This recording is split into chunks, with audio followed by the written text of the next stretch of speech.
សម្ដេចគតិប្រមនិតប៊ុនរ៉ានីនសែនប្រធានកាកបាទក្រហមកម្ពុជាបានអនុញ្ញាតឲ្យលោកយឺតម៉ុងតានីប្រធានប្រតិភូគណៈកម្មាធិការអន្តរជាតិនៃកាកបាទក្រហមដែលហៅកាត់ជាភាសាអង់គ្លេសថា ICOC ប្រចាំភូមិភាគនិងលោកស្រី Doza Nazemi Zalman ប្រធានបេសកកម្ម ICOC ប្រចាំកម្ពុជានិងសហការីចូលជួបសម្ដែងការគួសមនិងពិភាក្សាការងារនៅទីស្នាក់ការកណ្ដាលកាកបាទក្រហមកម្ពុជានាថ្ងៃទី2ខែកក្កដាឆ្នាំ2026 យោងតាមលោកជំទាវហ៊ុនច័ន្ទបារានាយិកានាយកដ្ឋានទំនាក់ទំនងកាកបាទក្រហមកម្ពុជាបានឲ្យដឹងថាក្នុងជំនួបនេះជាកិច្ចចាប់ផ្ដើមសម្ដេចគតិប្រមនិតប៊ុនរ៉ានីនសែនបានថ្លែងអំណរគុណដល់គណៈកម្មាធិការអន្តរជាតិនៃកាកបាទក្រហមហៅកាត់ជាភាសាអង់គ្លេសថា ICOC គឺជាដៃគូដ៏រឹងមាំមួយនិងជាយូរអង្វែងតាំងពីឆ្នាំ1979មកជាពិសេសក្នុងអំឡុងឆ្នាំ2025និង2026ក្នុងនោះសម្ដេចគតិប្រមនិតក៏បានរំលឹកឡើងវិញនឹងការអរគុណណាស់របស់សម្ដេចគតិប្រមនិតប៊ុនរ៉ានីនសែនផ្ទាល់និងការផ្ដាំផ្ញើថ្លែងអំណរគុណពីគ្រួសារវីរយុទ្ធជនកម្ពុជាទាំង18រូបនៅគុណូបការៈរបស់ ICOC ចំពោះការចាត់ចែងជួបវីរយុទ្ធជនកម្ពុជាទាំង18នាក់រហូតដល់មានការដោះលែងត្រឡប់មកកាន់ប្រទេសកម្ពុជាវិញនេះជាការងារអព្យាក្រឹតរបស់ភាគី ICOC ព្រោះមានតែ ICOC តែមួយគត់ដែលអាចចូលសួរសុខទុក្ខនិងនាំសម្បត្តិឆ្លងឆ្លើយសួរសុខទុក្ខរវាងគ្រួសារនិងវីរយុទ្ធជនកម្ពុជាទាំង18រូបរហូតទទួលបានការដោះលែងត្រឡប់មកប្រទេសកំណើតកម្ពុជាវិញលោកម៉ុងតានីក៏បានបញ្ជាក់ថាICOC មានការចាប់អារម្មណ៍យ៉ាងច្រើនចំពោះសកម្មភាពនិងការបំពេញការងាររបស់កាកបាទក្រហមកម្ពុជាព្រមទាំងអគុណកាកបាទក្រហមកម្ពុជាអ្នកស្ម័គ្រចិត្តនិងយុវជនកាកបាទក្រហមកម្ពុជាចំពោះការបន្តយកចំណេះដឹងដែល ICOC និងកាកបាទក្រហមកម្ពុជា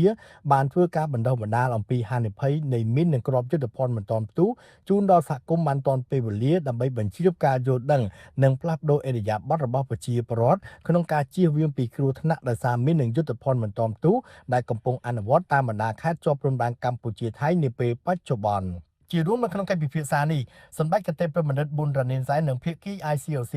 បានវិតម្លៃខ្ពស់លើកិច្ចសហប្រតិបត្តិការកន្លងមកប្រកបដោយផ្លែផ្កានិងប្រសិទ្ធភាពគួរជាទីមោទនៈរវាង ICOC និងកាកបាទក្រហមកម្ពុជាដូច្នេះសម្ដេចគតិប្រមនិតបានសំណូមពរឲ្យ ICOC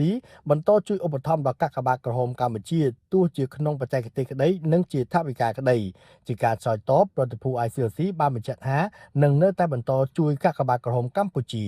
ជាគោលបំណងរបស់កាកបាទក្រហមកម្ពុជាសម្រាប់បន្តបេសកកម្មរដ្ឋរបស់ខ្លួនសហការជាមួយ ICOC នៅក្នុងឆ្នាំ2026នេះ ICOC នឹងមានកម្មវិធីមួយចំនួនតាក់ទងការបំពេញការងារប្រកបដោយសុវត្ថិភាពដូច្នេះ ICOC នឹងមានបញ្ជូនប្រតិភូមកបំពេញការងារដើម្បីជួយកាកបាទក្រហមកម្ពុជាក្នុងការរៀបចំឯកសារនិងពង្រឹងសមត្ថភាពក្នុងការត្រៀមឆ្លើយតបគ្រោះមហន្តរាយក៏ដូចជាការឆ្លើយតបក្នុងពេលមានចំនួនប្រដាប់អាវុធសរុបមកជាការបដិញ្ញាចិត្តរវាង ICOC និងកាកបាទក្រហមកម្ពុជាក្នុងការបន្តកិច្ចសហប្រតិបត្តិការទៅតាមការពិភាក្សានិងពិគ្រោះយោបល់ជាមួយគ្នាត្រង់ទៅត្រង់មកសូមជម្រាបថានៅក្នុងកំឡុងឆ្នាំ2025និង2026ជារួមកាកបាទក្រហមកម្ពុជានិង ICOC បានជួបពិភាក្សាគ្នាចំនួន14លើករួចមកហើយដើម្បីរួមចំណែកពិភាក្សាពិគ្រោះយោបល់គ្នាលើការដោះស្រាយចំពោះវីរយុទ្ធជនកម្ពុជា18រូបក៏ដូចជាការផ្តល់ជំនួយសង្គ្រោះផ្សេងៗដល់ជនភៀសសឹកតាមបណ្ដាជំរំសុវត្ថិភាពនៅតាមបណ្ដោយព្រំដែនកម្ពុជាថៃ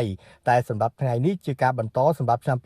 2026គឺប្រតិភូ ICOC បានមកជួបសម្ដែងការគួសមនិងពិភាក្សាការងារជាមួយសម្ដេចគតិប្រមនិតប៊ុនរ៉ានីនសែនប្រធានកាកបាទក្រហមកម្ពុជាម្ដងទៀតដើម្បីបញ្ជាក់អំពីគោលជំហរនិងការបដិញ្ញាចិត្តរបស់ ICOC ក្នុងការជួយឧបត្ថម្ភទាំងបច្ចេកទេសនិងថវិកាដល់កាកបាទក្រហមកម្ពុជានិងបានគូបញ្ជាក់ពីកិច្ចសហការយូរអង្វែងក្នុងការកសាងសមត្ថភាពត្រៀមបង្ការឆ្លើយតបជួយជនភៀសសឹកក្នុងពេលនិងក្រោយពេលមានចំនួនប្រដាប់អាវុធនិងក្របខ័ណ្ឌបំពេញការងារប្រកបដោយសុវត្ថិភាព